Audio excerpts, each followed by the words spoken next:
না। ভালোবাসা মানে হার মানা নয়, লড়াই করা। কিন্তু এদিকে তানিয়ার পরিবার হালচানি। পুলিশ আদিত্য জনি পরিচিত সব ঠিকানা চেক করতে শুরু করেছে। সাবধানে থাকেন। ওই ছেলেটা আপনার মেয়েকে নিজ ইচ্ছায় নিয়ে গেছে। আইনের সীমায় থাকার চেষ্টা করুন, আমরা খুঁজে বের করব। ও আমার মেয়েকে জোর করে বিয়ে করেছে। মেয়ের ইচ্ছা না দেখেই সমাজের সামনে মাথা নিচু হয়ে গেছে আমার। ঠিক সেই সময় রোহান এগিয়ে এলো এক নতুন প্রস্তাব নিয়ে। আঙ্কেল, আমি তানিয়াকে খুঁজে আনবো, বিশ্বাস করুন। আমি ওকে বুঝিয়ে ফিরিয়ে আনতে পারবো। আমার অনুমতি রইল। যেভাবে হোক তানিয়াকে আমার কাছে ফেরত আনো। রোহান এবার শুধু আগের প্রেমিক নয়, এক প্রতিশোধ পরায়ণ খেলোয়াড়। ওর মাথায় একটাই চিন্তা, আদিত্যকে শেষ করে তানিয়াকে ফিরিয়ে আনা। তানিয়া, তুই কি ভেবেছিস পালিয়ে বিয়ে করলে সব শেষ? আমি এই বিয়েকে কোনোদিন অস্বীকার করব না। তোকে ফেরাতে আমি শেষ চেষ্টা করব। এদিকে জনি, নীলা আর আদিত্য তানিয়া মিলে প্ল্যান করে তাদের পালানোর গন্তব্য বদলানোর। তোরা এখানে বেশি দিন থাকবে না, পুলিশ যে কোনো সময় এখানে পৌঁছে যাবে। তুই ভয় পাবি না তানিয়া, তোরা বিয়ে করেছিস, এখন তোমাদের সম্পর্ক স্বীকৃত, ভয় পাওয়ার কিচ্ছু নেই। আমি শুধু আদিত্যর সাথে জীবন কাটাতে চাই।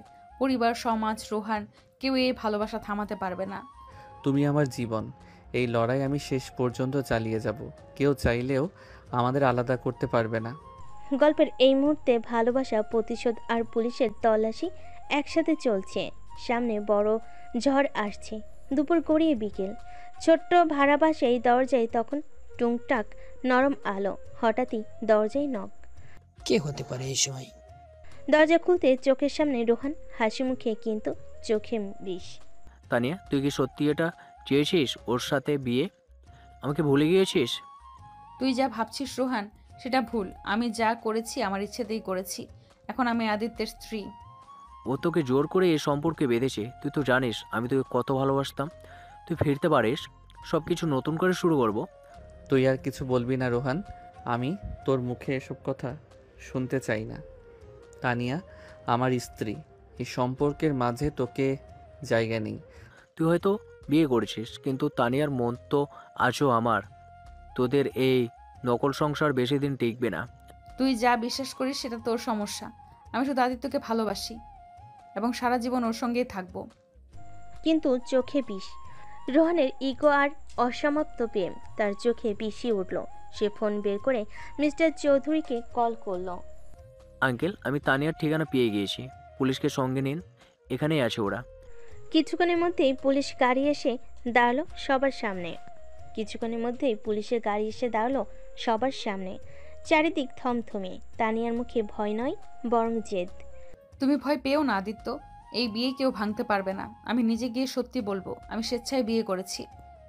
আপনারা এখানে কেন লুকিয়েছিলেন মিসেস তানিয়া? কারণ আমার পরিবার আমাদের সম্পর্ক মেনে নেয়নি, কিন্তু আমি স্বেচ্ছায় আদিত্যকে বিয়ে করেছি।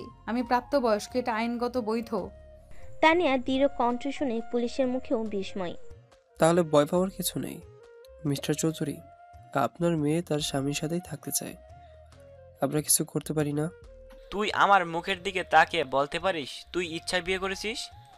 হ্যাঁ বাবা, আমি ইচ্ছায় করেছি, আর আমি সুখেই আছি। এই কথা শুনে মিস্টার চৌধুরীর মুখের রং ফ্যাকাশে। রোহান দাঁড়িয়ে পড়ে স্তব্ধ। হার মেনে নিতে ইচ্ছে করছে না।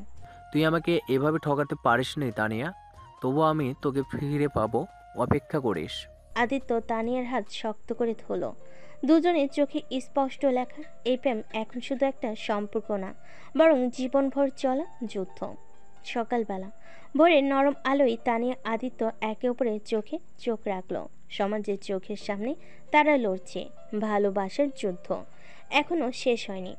তোমাকে ছাড়া আমি বাঁচতে পারবো না আদিত্য, যত বাধাই আসুক আমি তোমার হাত ছাড়বো না।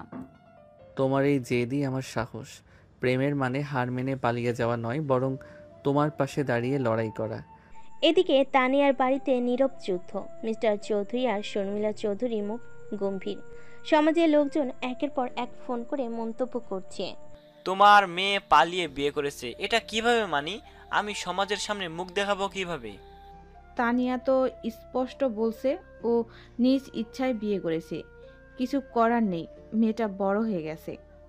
রোহান রাগে ফুঁসছে। একের পর এক প্ল্যান করে যাচ্ছে। ওদের আলাদা করতে হবে।